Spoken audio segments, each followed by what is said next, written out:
Okay, you guys, here we go. Let's check this test. Okay. Oh.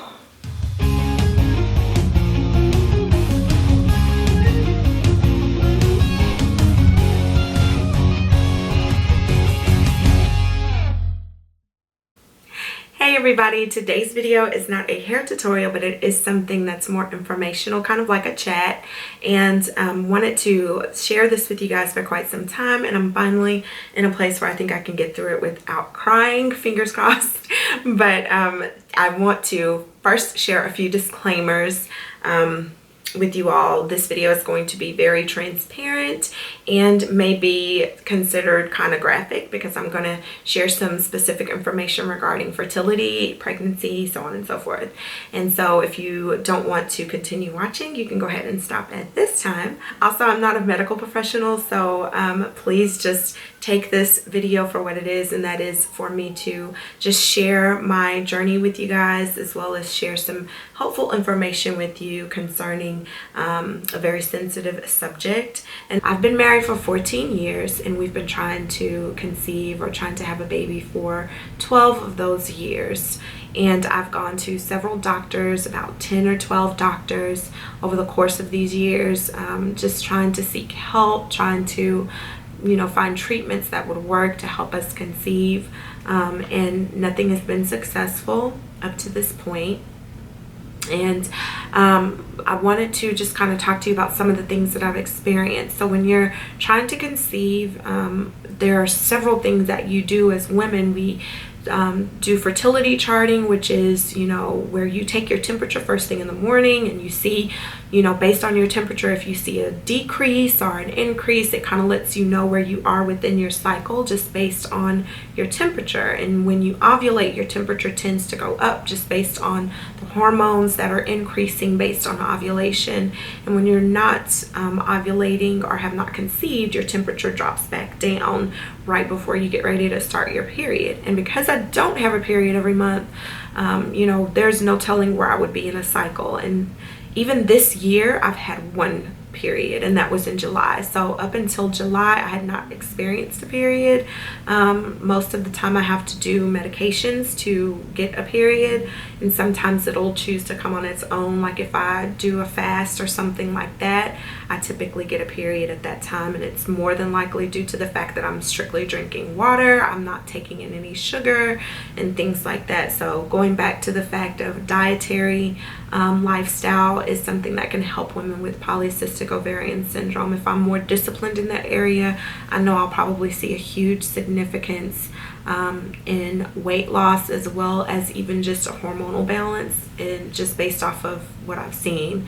But so I was doing the charting, taking my temperature first thing in the morning, also checking what's called your cervical mucus. You may have noticed in your underwear at certain times of the month, you may see like a milky white, or you may see an egg white consistency. And I'm sorry this is graphic, but I want to be transparent and be helpful to other women who may be experiencing this, because I'm honestly knocking on 40 years old. I'll be 40 in a couple of years, and I wish I had someone to sit me down and be as specific and as helpful as I'm trying to be with you all. So I apologize if it's very graphic, but I want to be helpful.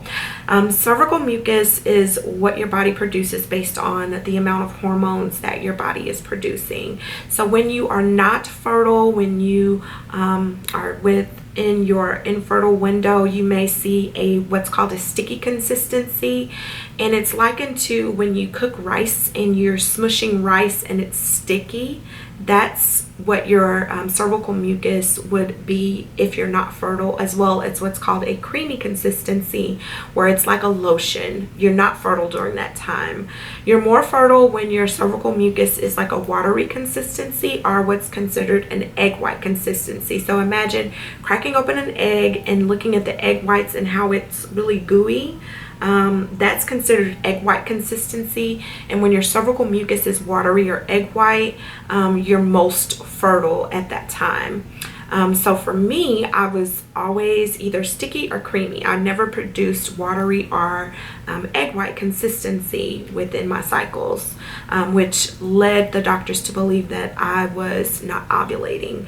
And so after running several tests and monitoring me with ultrasound, I was not ovulating.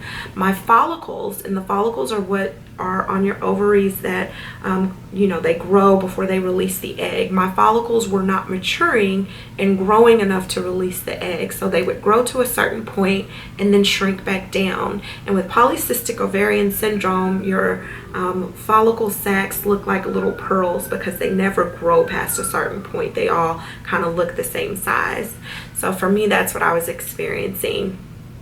And what happens also with polycystic ovarian syndrome, because you don't have cycles, you never know if you're ovulating. I've even been told that you can ovulate without having a period. So it can be very pricey, because for me, I was buying pregnancy tests all the time, just not knowing. Maybe I ovulated on my own, maybe I ovulated and didn't know. I was always taking a pregnancy test in hopes of a pregnancy test being positive. So last year, my husband and I sat down and we talked about all of the doctors that I had seen. And there was one particular doctor who my husband was like, let's go back to him. I like him. I think that will be a good fit for us.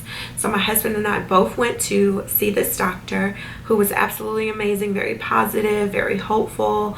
And both my husband and I both went through testing. Everything turned out fine. Other than me being overweight, I don't have any type of medical issues. My husband was completely fine. All of his tests came back normal. I've done what's called a histocypheinogram, or an HSG test, and that's where they shoot dye through your cervix, so that it runs through the tubes, through your fallopian tubes, and they make sure that there's no blockage. I didn't experience any blockage, so that was not an issue for me. I've done the blood test, all of the tests that you can think of. I've been poked, I've been, just everything, and they didn't find anything other than the fact that your body's just not ovulating. And so last year, after we went through all of the tests, and for me, it wasn't the first time I had gone through all the tests. I had gone through these tests several times, but as I age, the doctor wants to run more tests, because now that I'm older, I'm considered elderly as a fertility age. So they run these tests, and after they did that, I started fertility treatments. I had been on Clomid before, and Clomid is a medication that helps you to ovulate, and that was not successful for me. And the doctor was like, I don't want to waste any time on Clomid. If that didn't work for you, let's go to another medication called Femera, and we'll do a couple of rounds of that. And what that means is, a round is basically, let's take it for this cycle and see if you get pregnant. If you don't get pregnant this cycle, we'll take it the next cycle. So I went through several rounds of Femera. They started me off at a low dosage to see if I ovulated, and I didn't, and they would increase the dosage to see where my medication dosage should be for me to ovulate. I was ovulating at, I believe, 10.5. I want to say was my ovulation dosage. And I ovulated for the first time that I knew of, because I could see with the ultrasounds and with me going through fertility treatments, I was going to the doctor every 2 to 3 days, and they would do an ultrasound to see what size my follicles were growing to determine when in my cycle I was ovulating. Good. All right. I'll tell you what, I'll get it started, and I'll get everything kind of in view. Okay. Here's the ultrasound, okay? Okay.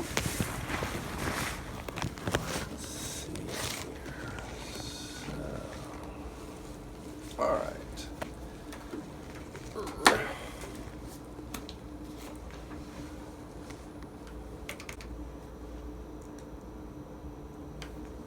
Can you hit that light? You bet. All right. Can you turn those down a little bit more also? Get nice and dark. There we go. Okay. Ready when you are. Yep.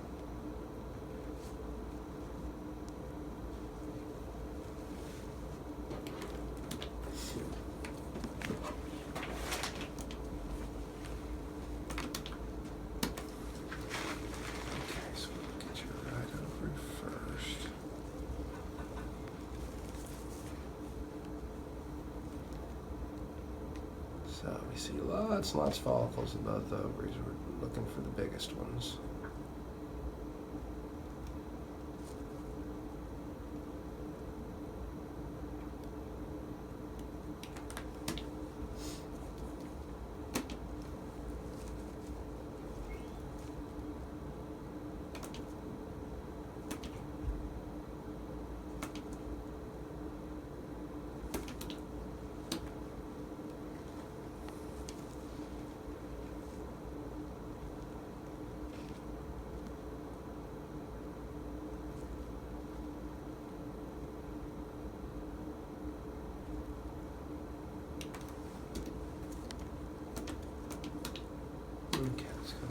left side.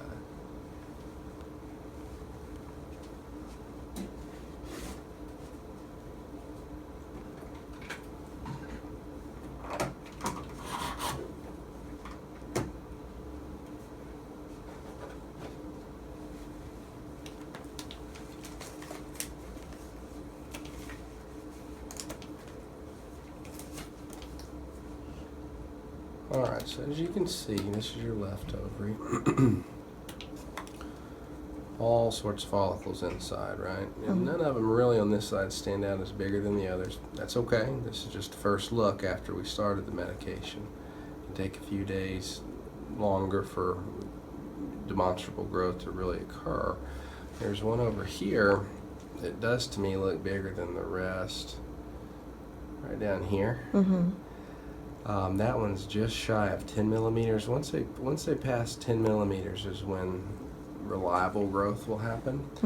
And the goals of the ultrasound right now are to determine not only how many follicles are growing, but also, you know, pace to help you to time things. So right now, since we kind of started you at a point in just sort of a baseline of not having had a period in a while, I wanted to err on the side of having you in earlier rather than later. So the fact that I'm not seeing anything just yet, that's okay. You took a high dose letrozole, I expect you to respond to it. So we just need to look, what is today, Wednesday?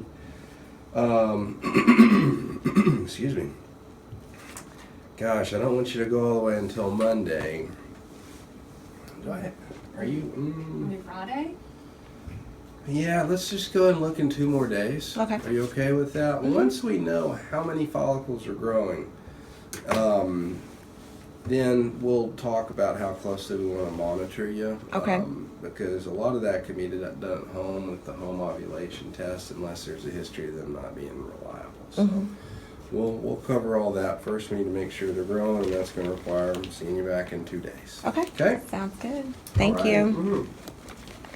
So, we saw several months of me getting the growth and ovulating. I took ovulation test, and that's tests where when you it tests your urine and it tests the levels to see if you're ovulating. And I would buy like these boxes online, and it has 50 ovulation tests and 20 pregnancy tests, and that's more money. And I have to tell you that my insurance does not cover fertility treatments, so I was paying out of pocket for all of these treatments. I was paying out of pocket for the medications, and it got so expensive. I mean, when you're going to the doctor every 2 to 3 days and you're paying out of pocket for that, it's very pricey. And so much so to where I wiped out my entire savings account on these fertility treatments. And even though I ovulated, I still did not get pregnant, turns out. There was one particular month, which was a very devastating and emotional month for me, and I'm gonna try not to cry when I talk about this, and every time I talk about it I end up crying, but I'm gonna try not to cry. One particular month, we saw 2 follicles growing, one on my right ovary, one on the left.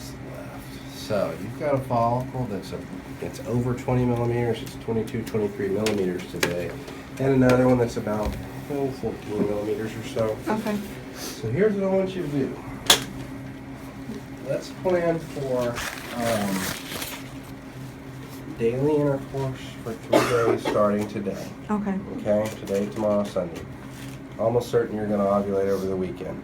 What we can do is have you back on Monday just to make sure that ovulation happened during that time. So we can do a quick ultrasound then. Does that sound okay? Yeah, that's good. Keep doing your ovulation test to find out what it's going to do. Okay. If you come in on Monday, the follicle's gone, you say, well, it was negative the whole time. Well, that it tells us we're not going to be able to rely on them. Okay. But we still had things covered. Okay. You know what I mean? Yes. From the intercourse instructions. Okay. So Sounds that's what we'll do, but it looks good. Thank you. Awesome. Thank you. Bye. And I was so hopeful because, you know, I'd been told before, you're going to have twins. You're more than likely going to have twins. You know, my father-in-law's a twin. I have twins on my side of the family.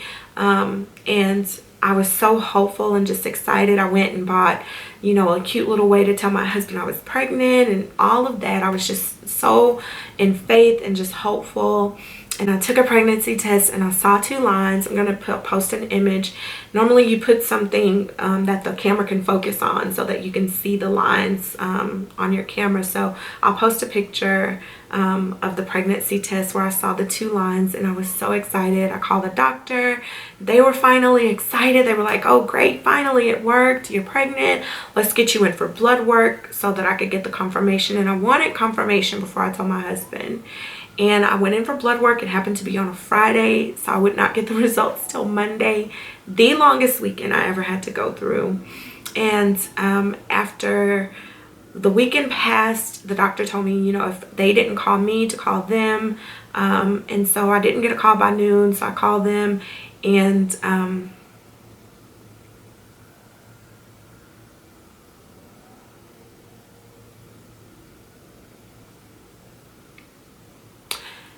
she told me that my blood count was too low. They measured my progesterone. I think it was progesterone, whichever hormone that can let you know you're pregnant.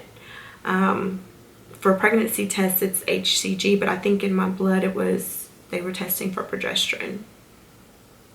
And they said it came back too low, and so I was not pregnant.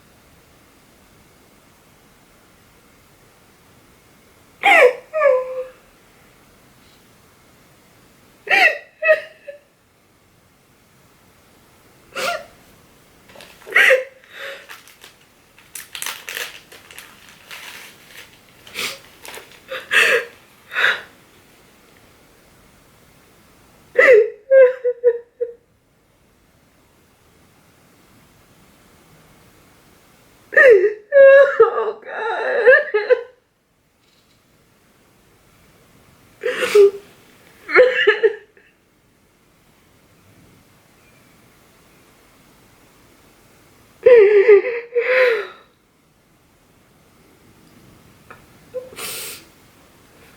Oh God. And after doing research, more than likely it could have been a chemical pregnancy, which means there was an egg fertilized, but it just didn't implant, and so there wasn't enough, you know, hormone released or something like that. It's called a chemical pregnancy. And I was just devastated. I mean, I've cried just countless times because this is an emotional roller coaster of 12 years, 144 months of just, you know, wanting something so bad and praying and believing for something so bad, and it just not happening. But it seems to happen for everyone else around me, you know, family members and, you know, friends. And, you know, you look on social media and see all these pregnancy posts, and I'm like, gosh, you know, what's wrong with me? Why is this happening to me? And it's just difficult. The older I get, it just seems to be so much further away. And just because it hurts me and just because I cry doesn't mean I don't have faith. I'm human, you know, and it just hurts. And it's very difficult and a lonely journey at that, because not everyone in my family can understand. No one has tried to conceive for as long as I have and not been able to. My mom has 4 kids, you know, my aunts have children, my sister has a child, my brother has, sisters, and, you know, my sister-in-laws, they have children. And it's just, you know, though they are very supportive and they're prayerful, they still have children, and it's difficult when you're on this side of the journey. And so I'm hoping that, you know, me sharing this and being transparent can help other women, and especially young women.